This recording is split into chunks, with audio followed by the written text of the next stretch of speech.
Audiobook Academy Biography presents Antoine Lavoisier. Pierre-Augustin Louis-Antoine Lavoisier, better known as Antoine Lavoisier, was an influential French chemist and one of the driving forces behind the chemical revolution of the 18th century. Lavoisier developed an experimentally supported theory of oxygen's chemical reactivity and co-authored the modern system of naming chemical substances. Prior to the French Revolution, he was one of the most prominent businessmen and public administrators in the country. Childhood and education. Lavoisier was born in Paris, the only child of a well-to-do bourgeois family. As a young man, he displayed an exceptional amount of dedication to education and care for the greater good. He went on to study law after receiving a liberal arts education at the famous Collège Mazarin. He was able to devote most of his 3 years as a law student to attending lectures and working under the mentorship of top naturalists because the law college in Paris had few requirements for its students. Upon graduating from law school, Lavoisier was admitted to the Order of Barristers, a group of lawyers who represented clients before the Paris High Court, Parlement.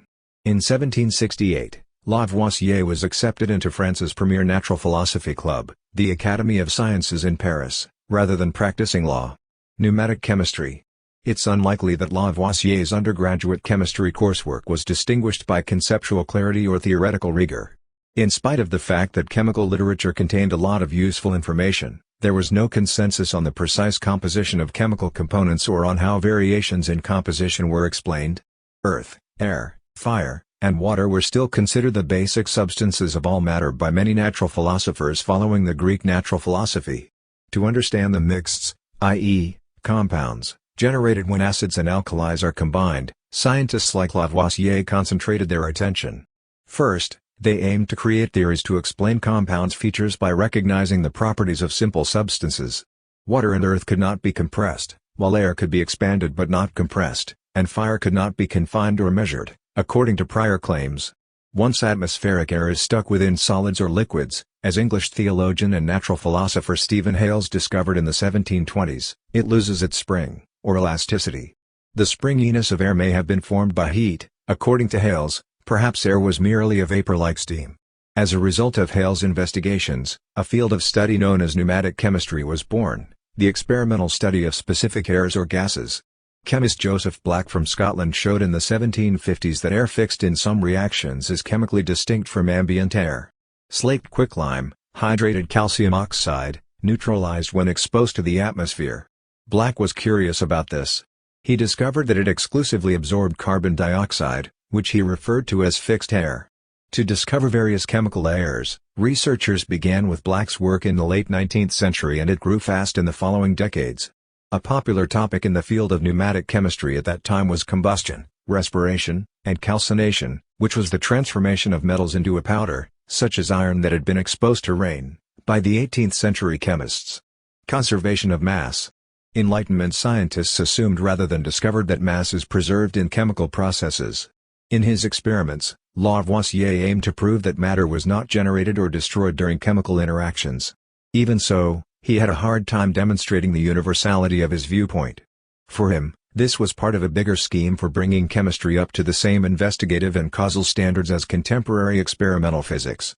Others were searching for conservation principles that could explain chemical events, but Lavoisier was particularly focused on gathering and weighing all of the chemicals that were a part of them.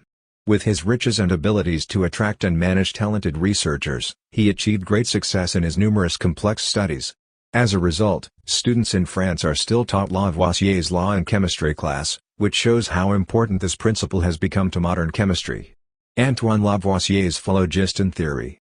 Once accepted to the Academy of Sciences, Lavoisier began searching for an area of study in which to make his mark.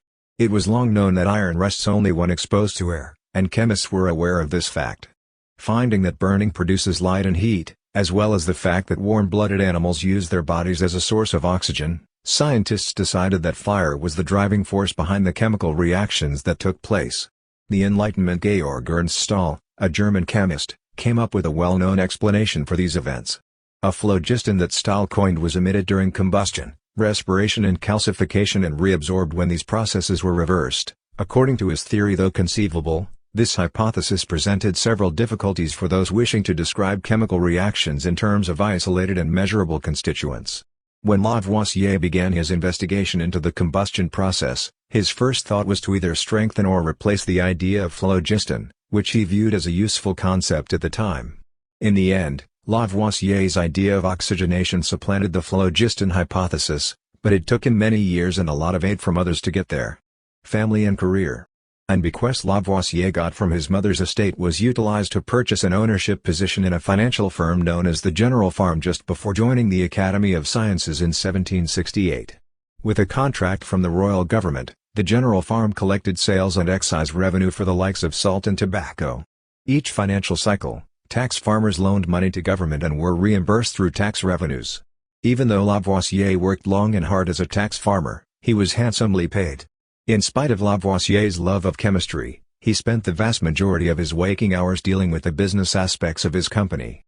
When Lavoisier joined the General Farm 3 years later, the 14-year-old daughter of one of his co-workers at the farm proposed to him. In spite of her lack of education in science, Marie-Anne was an outgoing and clever young woman who found a niche in a male-dominated field. Due to the absence of children, Marie-Anne was free to focus on supporting Lavoisier's work as a laboratory assistant as well as an excellent hostess. For him, she learned to speak English, which Lavoisier never achieved. She used her drawing skills to document laboratory experiments and to make engravings of laboratory equipment for publishing. 3 years after the wedding, a correspondent wrote to Lavoisier's philosophical bride, and soon afterward she was receiving chemical lessons from one of Lavoisier's colleagues. When Lavoisier unveiled his new theories, she played an active role in pushing for their acceptance. In the laboratory, she often transcribed results that the experimenters dictated to her. He also served as an administrator for the Academy of Sciences and other government institutions during both the latter years of the monarchy and the beginning of the French Revolution. The French Gunpowder Administration's director from 1775 until 1792, he made France self-sufficient in this crucial military material. His work on agricultural productivity, financial affairs, and banking, as well as his service as a member of the commission that worked to standardize weights and measures resulted in the metric system's acceptance. In addition to his scientific accomplishments, Lavoisier should be remembered for his efforts on behalf of France. Oxygen theory of combustion. For more than 2 decades, scientists worked tirelessly to build an experimentally supported chemical explanation of combustion and respiration, culminating in the oxygen theory of combustion. Though it was similar to the phlogiston hypothesis in many ways, the evidence needed to support the new theory went beyond merely pointing out the flaws and shortcomings of the old one. A wide range of tests were conducted by Lavoisier and his co-workers from the early 1770s until 1785, when the theory's final parts were put in place. In the early 1770s, Lavoisier's study concentrated on calcination weight gains and losses. In the case of iron rusting, it was recognized that the calx really weighed more than the original metal. However, when the calx was reduced to a metal, the weight of the calx actually decreased. Because fire could not be isolated and weighed, the phlogiston theory was unable to account for these weight fluctuations. Lavoisier hypothesized that the observed gains and losses in weight were produced by the fixation and release of air, rather by fire. His research for the following 10 years was shaped by this one concept. He ran into a slew of comparable phenomena along the road that necessitated an explanation. To make mineral acids, for example, sulfuric acid was first roasted in a furnace before being mixed with water. Initially, Lavoisier hypothesized that acidity was the result of sulfur and air reacting in the fire. However, the type of air that rendered sulfur acidic remained a mystery. The situation was made even more difficult by the discovery of additional types of airs in the atmosphere at the same time. The majority of these breakthroughs were made by British pneumatic chemists, with Joseph Priestley at the front. After Priestley's unwavering support for the phlogiston theory, Lavoisier was able to solve the mystery of oxygen. When Priestley discovered that oxygen had distinct qualities, he separated it in August 1774. When Lavoisier and his colleagues were conducting experiments in Paris at the same time as Priestley was, they failed to identify the unusual qualities of the air they gathered since their reactions were identical to Priestley's. Priestley made a trip to Paris later that year, where he gave a speech to the Academy of Sciences regarding the new air's qualities. Upon returning to his laboratory, Lavoisier, who was familiar with Priestley's study and held him in high regard, discovered that his previous experiment had yielded the air he required to complete his theory. He referred to the gas created as oxygen, which he referred to as the acid generator. He was able to explain the quantitative as well as qualitative changes in combustion, respiration, and calcination by removing oxygen from the mix. The chemical revolution. Lavoisier is regarded as a founding father of modern chemistry in the canonical history of chemistry since he was a key figure in the chemical revolution of the 18th century.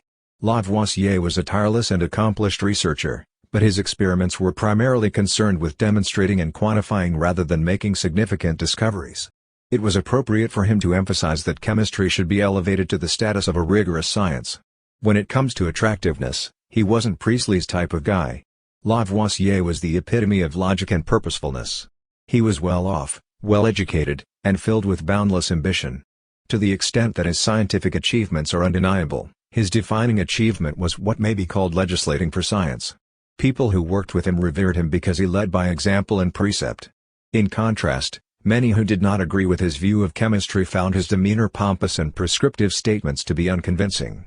Before the political upheaval of the French Revolution, Lavoisier was able to make significant contributions to chemistry's revolutionary progress. When his new theory of combustion gained popularity in 1785, the drive to rebuild chemistry in accordance with its precepts began. In an effort to get the word out about his new hypothesis, he proposed a new way of naming chemicals. As a result of Lavoisier's stature and the cultural authority of Paris and the Academy of Sciences, a new nomenclature of chemistry was quickly adopted in 1787. Chemical nomenclature follows its basic principles to this day. Traité élémentaire de chimie was published 2 years later by Lavoisier and detailed the precise methods chemists should use when exploring, arranging, and describing their subject matter. After years of hard work, this was the culmination of a long-term effort to rethink chemistry as a modern science. French Revolution and death. Lavoisier, like many other administrators of the time, saw the French Revolution as an opportunity to streamline and improve the country's political and economic systems. However, these hopes were quickly dashed by a series of events that threatened the very existence of the state. Lavoisier, perhaps overvaluing the authority of science and the power of reason, continued to advise revolutionary governments on financial and other matters, and neither he nor his wife fled abroad when public anger turned against those who had exercised power and enjoyed social privileges in the old regime. Lavoisier continued to argue that the Academy of Sciences should be spared because its members were loyal and important servants of the state as the revolution got more extreme. He was shortly imprisoned along with other members of the General Farm as a result of this failed rearguard action. Purification of the Republic was taking place. 1 month later, Lavoisier and 26 other tax farmers were executed by the guillotine. Commenting on the status of Joseph Louis Lagrange in the field of science, the latter said, "It took them only an instant to take off that head, and a century may not produce another like it." Thank you for listening in Audiobook Academy. Don't forget to subscribe and smash that like button for more content like this. See you in next video.